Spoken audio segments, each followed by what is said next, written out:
बात याद रखिएगा बंधुओं, नियम बनाया क्यों जाता है पता है? ताकि किसी के प्रेम में सामर्थ्य हो तो वो उस नियम को तोड़वा सके। नियम बनाए इसीलिए जाता है। मैं कहा करता हूं वैष्णवों से कि ठाकुर जी इतने नियम में रहते हैं।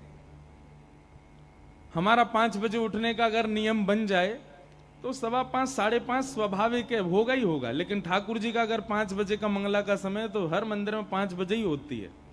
ठाकुर जी कितने नियम में रहते हैं।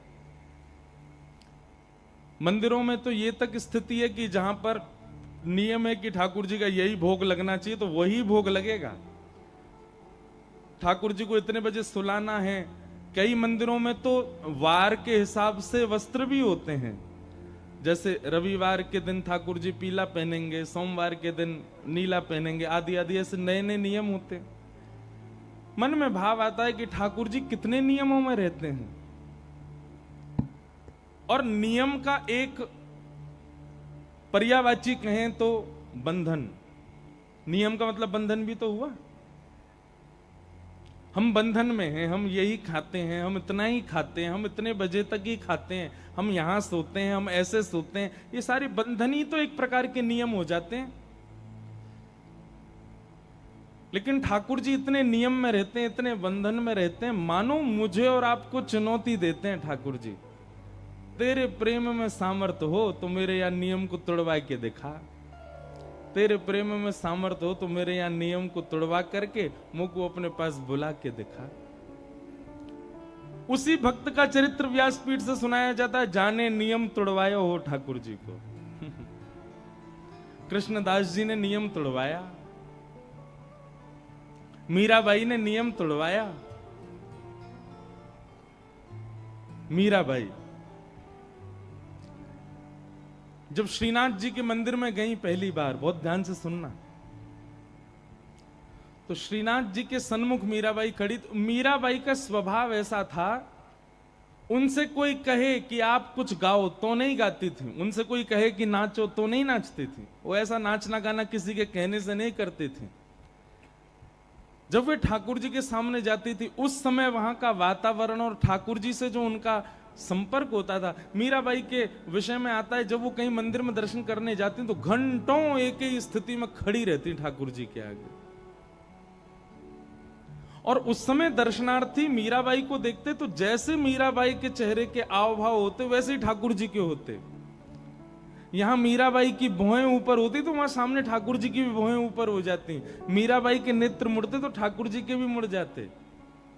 मानो इशारों में ही दोनों की चर्चा चलती। और वही चर्चा करते करते कभी मीराबाई रोने लग जाती, कभी मीराबाई हंसने लग जाती, मानो उनकी अंतरंग चर्चा होती ठाकुर जी से।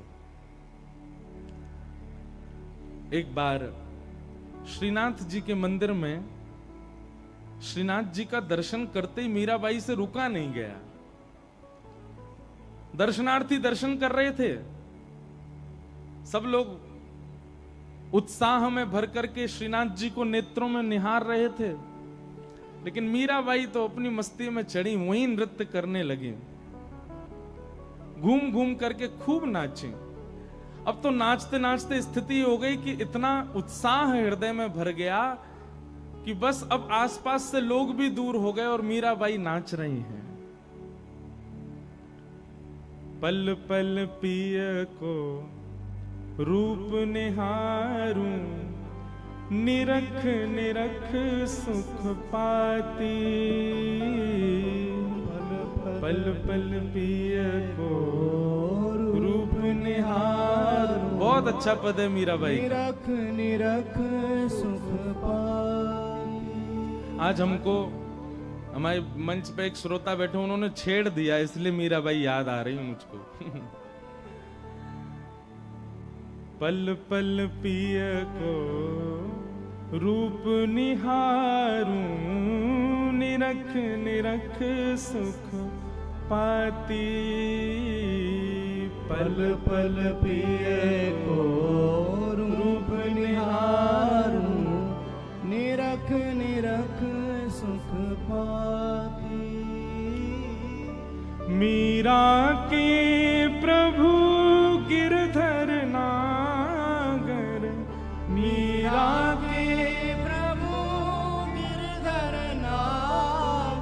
क्यों शांत बैठे हो आप लोग? क्या करने आए हो कथा में? क्यों नहीं गाते हो? कंठ दिया ना ठाकुर जी ने, कल से बूट तान दुपट्टा सोना खूब, आज गा लो। मीरा के प्रभु गिरधर नागर, मीरा के प्रभु गिरधर नागर, मीरा के प्रभु नटवर नागर, मीरा के प्रभु नटवर नागर, हरि चरणा चितराची गिरधर जन्म जन्म रासा थे, गिरधर जन्म जन्म रासा थे, गिरधर जन्म जन्म रासा थे, गिरधर जन्म जन्म रासा थे। होया ए नाय बिसरू में दिन राती, होया ए नाय बिसरू में दिन राती, होया ए नाय बिसरू में दिन राती, होया ए नाय बिसरू में दिन राती, गिरधर जन्म जन्म रासा थे, गिरधर जन्म जन्म रासा थे, गिरधर जन्म जन्म रासा थे, गिरधर जन्म जन्म रासा। मीराबाई नाच रही थी, ठाकुर जी के आगे नृत्य कर रही थी। अब आसपास खड़े हुए लोग मीराबाई को देख करके मन में विचार कर रहे हैं, आ गई नाचने वाली, आ गई गाने वाली। कोई कुछ कहे, कोई कोई बात बना, वो कैसे नाच रही है, देखो इसके अंग के वस्त्र भी उड़ रहे हैं। सब लोग बातें बना रहे थे, लेकिन मंदिर के भीतर खड़े भये गुसाई जी को पता नहीं क्या हुआ, तुरंत श्रीनाथ जी के गले की माला उतार करके लेके गए और मीराबाई के कंठ में पहना दी। महाराज लोग बाग हल्ला करने लगे, गुसाई जी ठाकुर जी की निज अंग की माला किसी को नहीं दी जाती, बहुत विशिष्ट कोई संत आवे, विशिष्ट कोई भक्त आए उसको दी जाती है, नाचने वाली को आपने गले की माला उतार के दे दी ठाकुर जी की। गुसाई जी कहते हैं तुमको नाचने वाली दिख रही है, पर मुझे तो कुछ और दिख रहा है। बोले क्या दिख रहा है? बोले जब से मीराबाई आंगन में ठाकुर जी के आगे नाच रही है, तब से श्रीनाथ जी के देखो दुतुइयां दिख रही हैं, दांत दिखाई दे रहे हैं, ठाकुर जी मंद मंद मुस्कुरा रहे हैं। अरे 2-3 बार तो मैंने ये भी देखा कि नीची नजर ऊपर करके देख भी लेते हैं बीच बीच में। तुम लोगों के रीझने से क्या होता है? उसकी भक्ति से ठाकुर जी रीझ रहे हैं, उससे तो श्रीनाथ जी रीठे हुए। यह संसार सकल जग झूठा, झूठा कुल रानाता, यह संसार। मीराबाई गा रही है, जग झूठा, झूठा राना। सब लोग गाओ। यह संसार सकल जग झूठा, झूठा कुल रानाता, यह संसार सकल जग झूठा, झूठा कुल रानाता।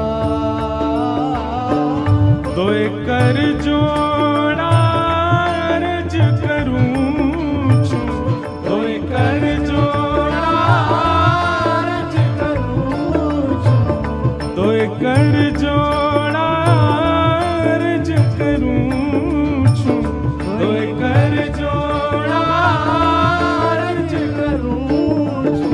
सुन ली जो मारी बात, गिरधर जन्म जन्म रासा थे, गिरधर जन्म जन्म रासा थे, गिरधर जन्म मरण रासा थे, गिरधर जन्म मरण रासा थे।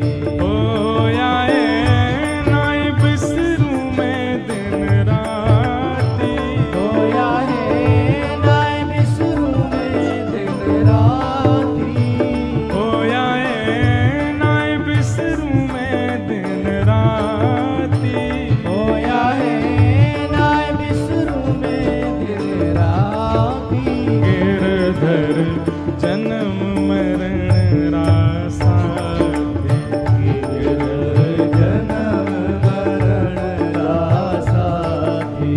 गिरधर जन्म मरण रासा थे।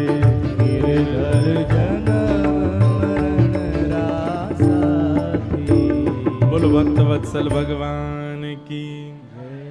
ठाकुर जी की निज गले की माला, अंग की माला, वो सामान्य नहीं है।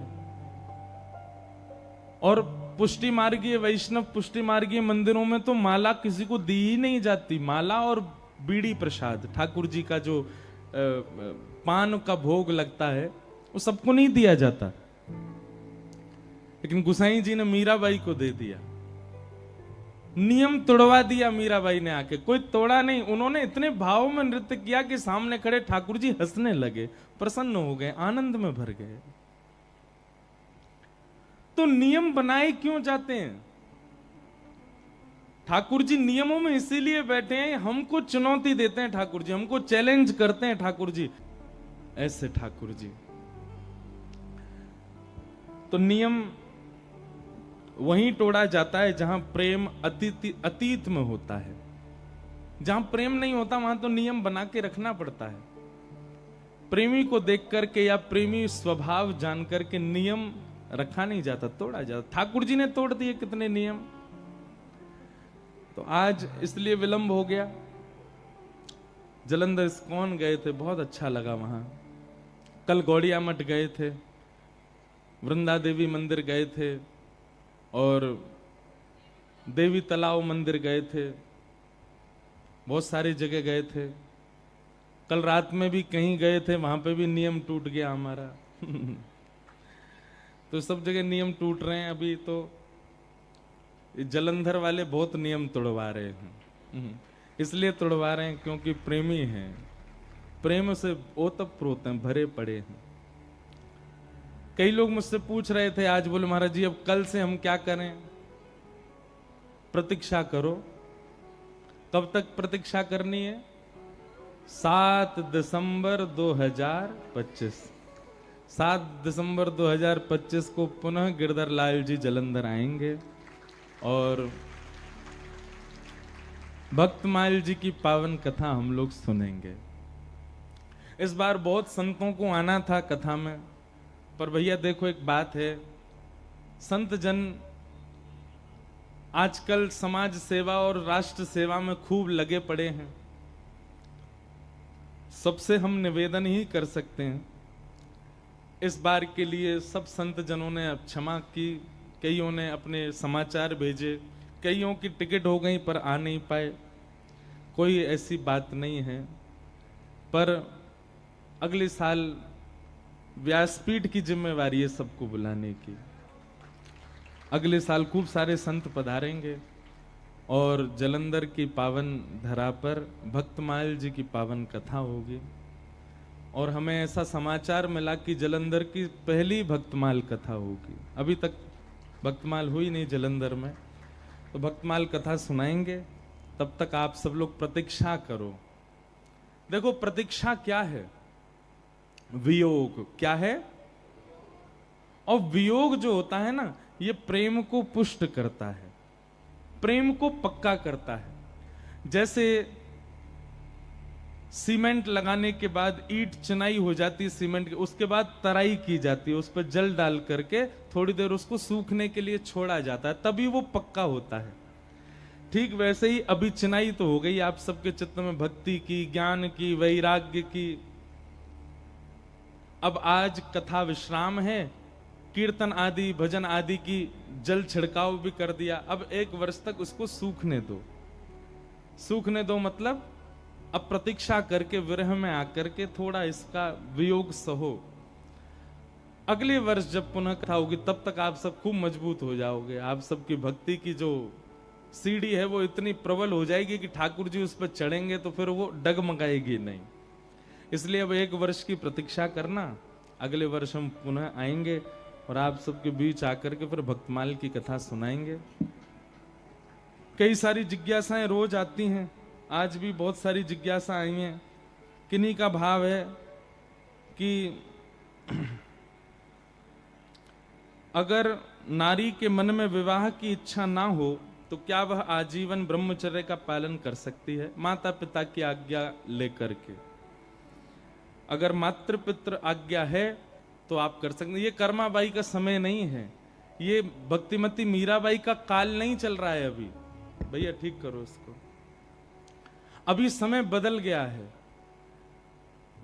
एक बात हमेशा याद रखिएगा, आप किसी भी नियम में जाते हैं तो याद रहे वो नियम टूटना नहीं चाहिए। कहीं आपने मन बना लिया कि हमको विवाह नहीं करना, हमको ब्रह्मचर्य में रहना है, और ब्रह्मचर्य के मार्ग पर आने के बाद कभी स्वप्न में भी यदि इच्छा हुई तो उसी समय आपका ब्रह्मचर्य और उसी समय जो आपने नियम दिए वो टूट जाएगा।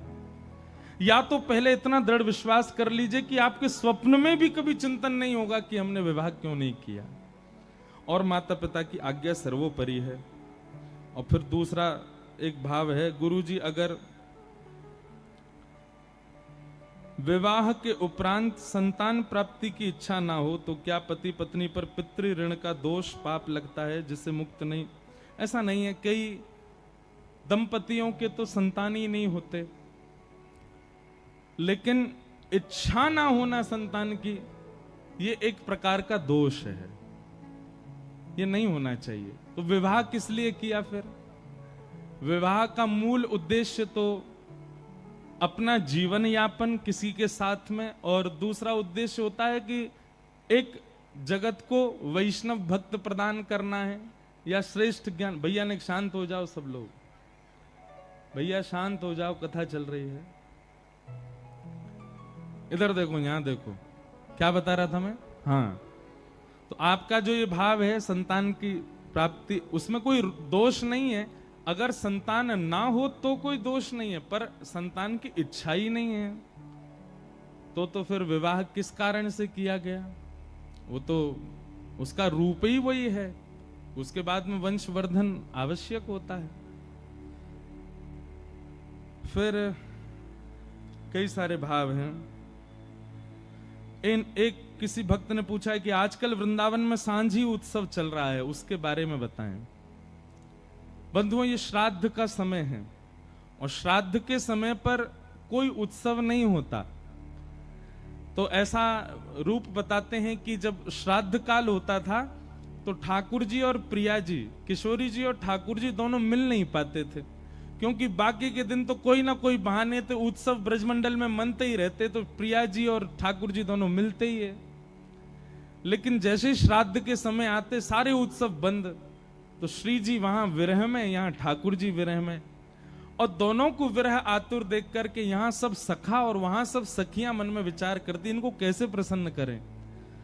तो ठाकुर जी और श्री जी के मिलन की एक सुंदर लीला जल के परत के ऊपर बनाती सब सखियां, और वह लीला बना करके सुंदर उसकी कृति एक आर्ट जैसी बना करके श्री जी को दिखाती। श्री जी वहां को देख करके प्रसन्न हो जाती, वहां सब सखा बनाते, सखा देख करके प्रसन्न हो जाते। इस प्रकार सांझी उत्सव हुआ। फिर सांझी में और भी कथाएं आती हैं कि ठाकुर जी को पता चली कि श्री जी को सब सखियां सांझी बना के दिखाती हैं, तो एक दिन ठाकुर जी भी सखी बन के पहुंच गए, और सखी बन के गए, और श्री जी के मन में जो चल रहा था, श्री जी ने अपने मन में विचार कर रखो कि आज अगर श्याम सुंदर मिलते तो उनसे ऐसे मिलती, उनसे वह कुंड पे मिलती, वह सरोवर पे मिलती, ऐसी पोशाक पहन के जाती, ये पूछती, ये बताती। ये सारी बातें श्री जी के मन में चल रही थी। तभी सब सखियों ने कही, बोले अरे श्री जी एक नई गोपिया सांझी बनावे आई। वो गोपी नहीं ठाकुर जी थे, लेकिन हमारे लाला पे छोरी बननो बहुत बढ़िया आवे। हमारे लाला पे कछु आवे चाहे नहीं आवे, लेकिन लाली बननो बहुत जोर को आवे। महाराज तुरंत अपने केश खोल लें, ने काजर सो लगा लें, होठ तो लाल लाल है ही है ठाकुर जी के, एक ऊपर से चुनरी ओढ़ लें, नीचे सुंदर लहंगा सो पहन लें, पामन में पाजेब। अच्छा, हमारे वृंदावन बिहारी लाल को देखो, वृंदावन में बिहारी जी की पोशाक देख करके कहीं से लगता है कि ये पुरुषों की पोशाक है ना। वो छोरीन की पोशाक पहने, वो श्री जी की पोशाक धारण करें। हमारे लाला ऐसे ही है। हमारे ब्रज में तो कहें लाला तुमने बहुत बड़ी कृपा करी जो तुम लाला हो, कहीं तुम लाली होते तो। हे कृष्ण लला तुम होते लली तो गरे कट जाते करोड़न के। तुमने बहुत बड़ी कृपा करी जो तुम लाला बन के आए हो। कहीं वृंदावन बिहारी लाल अगर लाली होते तो पंजाब दिल्ली के लोग दर्शन करवे थोड़े ही जाते महाराज, प्राण न्योछावर करवे जाते। अभी हम प्राण छिड़कते हैं ठाकुर जी पे, लेकिन कहीं लाला अगर लाली होते तो महाराज प्राण त्याग ही आते हम सब। तो ठाकुर जी श्री जी सखी बन के गए, श्यामा सखी। कौन सी सखी? श्यामा सखी बन के गए ठाकुर जी, सांवली सांवली सी सखी। अब श्री जी ने कही हां सखी बनाओ कछु, तो ठाकुर जी ने सांझी में वही लीला बना दी जो श्री जी के मन में चल रही थी, जो अभी हुई नहीं है। श्री जी विचार कर रही थी अगर मिलती तो ऐसे करती, होतो तो ऐसा होतो। श्री जी जैसे ही देखवे के काजी आई, अब सब सखीन ने देखी, अरे ये तो बड़ी विलक्षण सांझी बनाई है। लेकिन श्री जी ने जैसे ही देखी, जैसे वस्त्र श्री जी ने मन में विचार किए वैसे वस्त्र, जैसे जैसे जैसे पीछे को माहौल विचार किया, ऐसी कुंज होगी, ऐसी नदी होगी, ऐसे ऐसे वृक्ष होंगे, ऐसे पुष्प होंगे, वो सब बना दिए। ये सब देखते ही श्री जी ने श्यामा सखी को, अरे श्यामा सखी ने अपना मोड़ो दिखाइयो। और जैसे ही ठाकुर जी को मुखमंडल देखो, नेत्रन में गाड़ करके श्री जी ने जैसे ही देखो महाराज, ठाकुर जी कितनों छग्म वेश बना लें, श्री जी यदि एक क्षण से ज्यादा ठाकुर जी के नेत्रन में देख लें तो ठाकुर जी सब आपो भूल जाएं अपनों। मई मूर्छा सी आ गई ठाकुर जी की तो। आहा, जब देखी वृषभानु जाही बिच उठी हूक, वंशी रह गई हाथ में फिर न लागी फूंक। इसीलिए हमारे वृंदावन में बहुत सारे कारण हैं। उनमें एक कारण यह भी है कि बिहारी जी में, राधा वल्लभ जी में, राधा रमन जी में श्री जी जो हैं वो घूंघट करके कायकू बैठी हैं। अगर श्री जी ने घूंघट ऊपर कर लियो, अगर श्री जी ने घूंघट उघार लियो, तो लाला यो ना खड़ो रहेगो, यो खड़ो रहेगो, उनको ही देखते रहेगो। क्योंकि श्री जी कोई निहारना ठाकुर जी का परम सुख है। इसलिए श्री जी ने मन में विचार किया, भैया इतने वैष्णव दर्शन करवे आएंगे, जे लाला उनको ना देखेगो, अगर मैं उघारी रहूंगी तो। या हमारे श्री जी घूंघट करके बैठी हैं ताकि ठाकुर जी हमको दर्शन दे सकें, नहीं तो लाल जी तो उनको ही दर्शन करेंगे।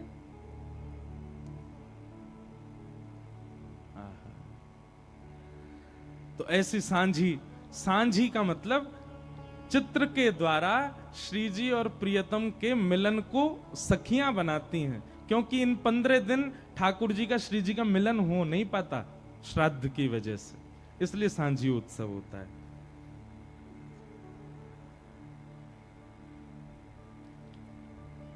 किसी ने ऐसा भाव रखा है कि हम कथा में सुनते हैं कि कितने सारे रसिक जनों को भगवान बात करते हैं, उन्हें दर्शन देते हैं, जैसे कि कुमनदास जी, सूरदास जी, माधवदास जी। भगवान उनसे प्रत्यक्ष बात करते हैं या विग्रह के रूप में करते हैं या स्वप्न में करते हैं, उनके साथ लीला कैसे करते हैं? ठाकुर जी प्रत्यक्ष दिखते हैं उनको। हमें आपको अदृश्यता लगेगी, लेकिन ठाकुर जी वहां बैठे होते हैं, उनके सामने बिल्कुल विग्रह प्रकट होता है। अब हमको विग्रह में दिख रहे हैं ठाकुर जी, पर यहीं गोविंद दास यदि बैठ जाएंगे तो उनके लिए ठाकुर जी यूं भी हो जाएंगे, उनके लिए ठाकुर जी यूं भी हो जाएंगे, उनके लिए ठाकुर जी ऐसे भी हो जाएंगे, हमको ऐसे ही दिखते रहेंगे। ठाकुर जी को प्रत्यक्ष, भक्तों को प्रत्यक्ष दिखते हैं। इसका एक प्रमाण गोविंद दास जी के वाणी में आता है। गोविंद दास जी की तो सारी वाणियों में आता है, पर एक वाणी ऐसी है कि एक बार गोविंद दास जी पद गा रहे थे। पद गाते गाते तो सामने बैठ के गुसाई जी सुन रहे थे, बहुत ध्यान से सुनना। तो पद सुन रहे थे गुसाई जी, तो गोविंददास जी गाते गाते गाते बीच में रुक गए और रुक करके बोले, ए लाला ढंग से गाओ जी, कहा कर रहे हो, ऐसे ऐसे उधम ना करो, करे चलो प्रेम से गाओ। तो गुसाई जी ने नेत्र खोल के गई, ए गोविंदा तू कौन से बात कर रहा है? गोविंदास जी बोले, तुम्हारो ही लाड़लो बैठो है बगल में, कान पे हाथ धर के नेक से मोते राग गा रहा है, मैं जैसे जैसे अलाप लऊं मेरे पीछे पीछे गा रहा है, लेकिन माने ना है, ऊधमी है, बीच बीच में गलत स्वर लगा रहा हो या हमारे वह को टोक रहा हूं। अब गुसाई जी को नहीं दिख रहे ठाकुर जी, लेकिन गोविंदास के साथ लीला कर रहे हैं। तो गोविंदास से गुसाई जी कहते हैं, गोविंद तुम कितने सौभाग्यशाली हो, जबकि गुसाई जी के शिष्य हैं गोविंदास, लेकिन फिर भी गोविंदास को दिखाई दे रहे हैं ठाकुर जी। गुसाई जी को भी दिखते थे, पर कभी कभी लीला करते थे तब नहीं दिखते थे। तो गुसाई जी बोले, गोविंदा तुम कितने सौभाग्यशाली हो, ठाकुर जी तुमको दिखाई देते हैं। उनको कहना नहीं कि वो मुझे दिखें, मुझे बस इतना बताओ ठाकुर जी गा कैसा रहे हैं। ठाकुर जी जब गाते हैं तो उनका स्वर कैसा लगता है, ठाकुर जी जब गाते हैं तो उनका स्वर कानों को कैसा सुनाई देता है। गोविंदास जी आनंद में भर गए। गोविंदास जी बोले, जय जय, ठाकुर जी बहुत प्यारा गाते हैं, गोपाल जी इतना मधुर गाते हैं, इतना मधुर गाते हैं कि जब वो गाते हैं ना तो आकाश में गंधर्व जन खड़े होकर के कान लगा करके सुनते हैं ठाकुर जी को।